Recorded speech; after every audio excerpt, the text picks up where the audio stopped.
Hi friends, मैं Mohammad Mukhtar carbon compound के new topic के साथ जो नया टॉपिक है आज का हमारा वो है हेटेरो एटम्स फंक्शनल ग्रुप के बारे में हम पढ़ेंगे। तो इससे पहले की जो हमारी वीडियो है प्लीज़ आप उसको एक बार देख लीजिएगा, देन आपको ये अंडरस्टैंड होगा। तो ज़्यादा टाइम ना लेते हुए हम इसको शुरू करते हैं। चलो सबसे पहले देखते हैं what is hetero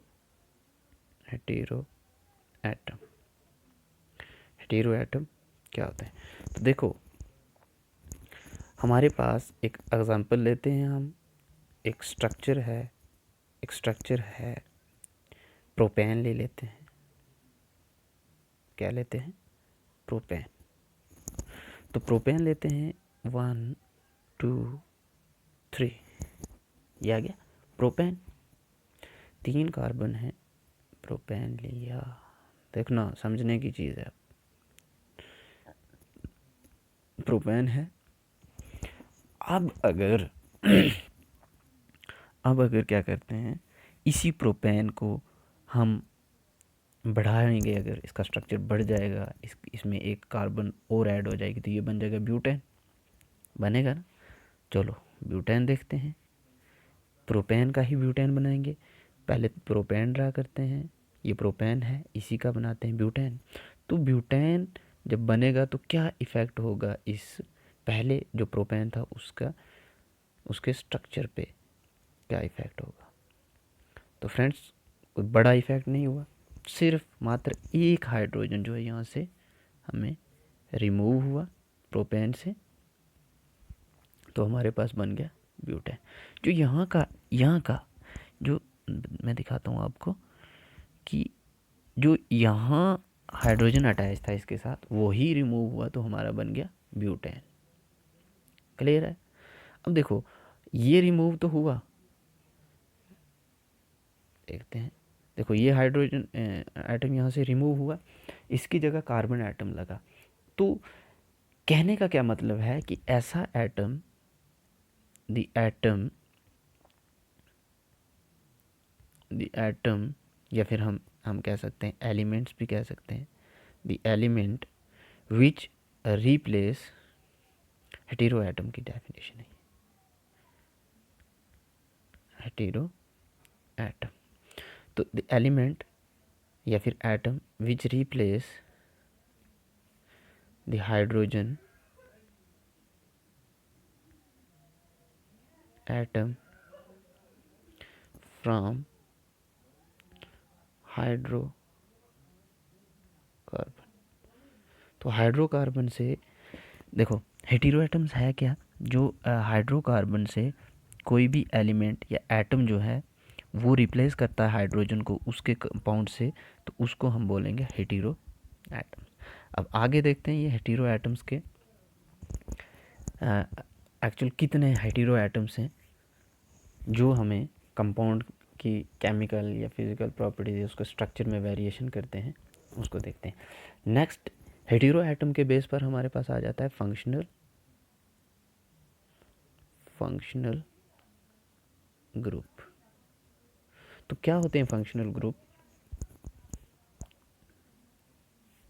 functional group होता क्या है कि ऐसे हेटेरो एटम जो एक पार्टिकुलर स्पेसिफिक प्रॉपर्टीज जो हैं, द हेटेरो एटम्स। अब देखो, ये हेटेरो एटम्स कार्बन हो सकता है, ऑक्सीजन हो सकता है, क्लोरीन हो सकता है, ब्रोमीन हो सकता है, आयोडीन हो सकता है, कोई भी जो है आइटम या एलिमेंट हो सकता है। The hetero atom which has the specific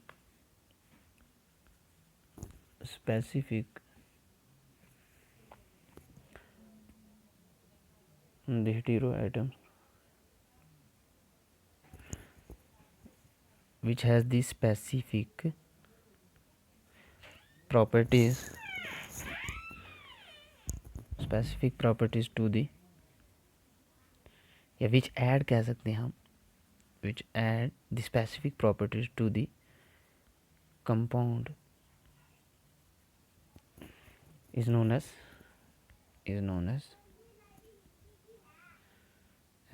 functional known as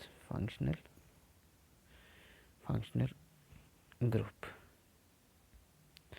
तो बेटा जैसे इसका जो नाम ही वो खुद बता रहा है कि फंक्शनल ग्रुप ऐसा ग्रुप एटम का या एक कोई पार्टिकुलर एटम या एक पार्टिकुलर हेटेरो एटम जो किसी भी कंपाउंड का जो फंक्शन जो डिटरमाइन करता है, किसी भी हम कह सकते हैं दी एटम या दी हेटेरो एटम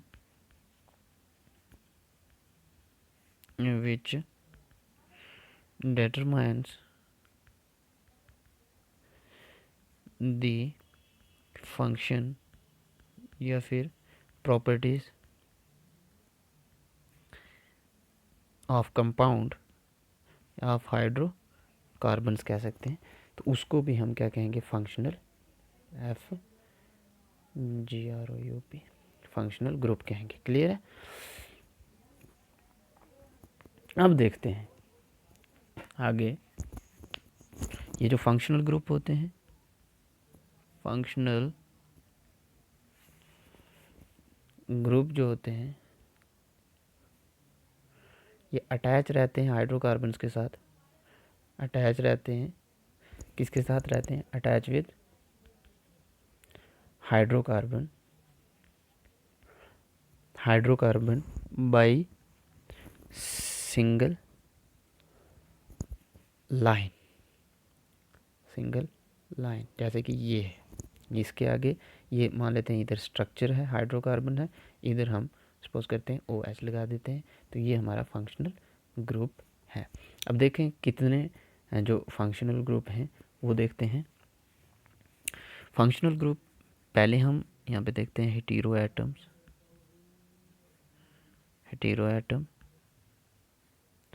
कौन कौन से हेटेरो एटम है, फिर देखते हैं फंक्शनल ग्रुप उस हेटेरो एटम की हेल्प से बनते हैं। उसके बाद हम फॉर्मूला देखते हैं, उसके बाद उस फॉर्मूले का सफिक्स क्या लगता है कंपाउंड के आगे वो देखते हैं। तो सबसे पहले लेते हैं क्लोरीन और ब्रोमीन और आयोडीन। ये 3 हेटेरो एटम्स हैं जो किसी भी स्ट्रक्चर के साथ मिलकर क्या करेंगे, तो इसको हम, इसका जो फंक्शनल ग्रुप है वो हम लिख सकते हैं क्लोरो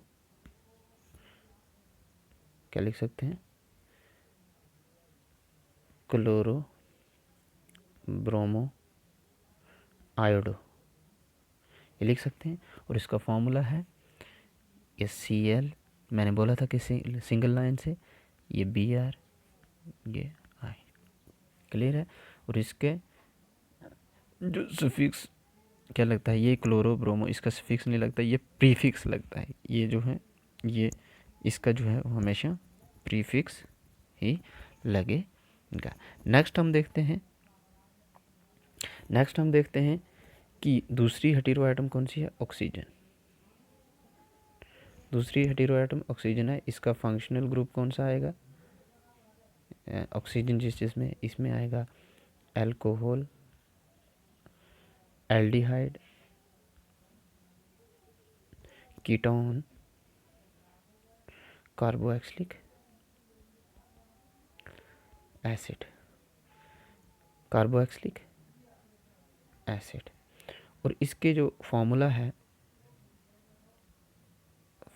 देखेंगे, अल्कोहल का फॉर्मूला आता है सिंगल बॉन्ड OH, फिर एल्डिहाइड का आता है CHO, C double bond, C single bond, फिर उसके बाद का ऑक्सीजन का। और कीटोन के जो आता है C डबल बॉन्ड O। उसके बाद कार्बोक्सिलिक एसिड है, इसका आता है COOH। क्लियर है। और इसकी देखो अब लगेगा, इसके इनके लगेंगे सफिक्स। अल्कोहल का सफिक्स लगता है OL, एल्डिहाइड का लगता है AL, कीटोन का लगता है ONE, कार्बोक्सिलिक एसिड का लगता है ओइक एसिड। क्या लगता है, ओइक एसिड। क्लियर है। देखो सफिक्स मतलब पीछे स्ट्रक्चर है, स्ट्रक्चर के बाद में जो लगेगा, जैसे मीथेन है, हम एक ले लेते हैं, चलो जैसे एग्जांपल लेते हैं कि मीथेन है। मीथेन का क्या है फॉर्मूला, CH4। क्लियर है। जब ये जैसे इसका स्ट्रक्चर अगर देखेंगे हम तो ऐसे बनेगा मीथेन का। क्लियर है। जब ये वाला हाइड्रोजन यहाँ से रिमूव हो जाएगा, इसकी जगह हम देखते हैं, इसकी जगह हमारे पास लग जाता है OH। तो अब ये क्या हो गया, ये लगा फंक्शनल ग्रुप, अटैच किसके साथ हुआ, एक बॉन्ड के साथ, ये जो बॉन्ड जिसको मैं टिक कर रहा हूँ इस बॉन्ड के साथ। क्लियर है।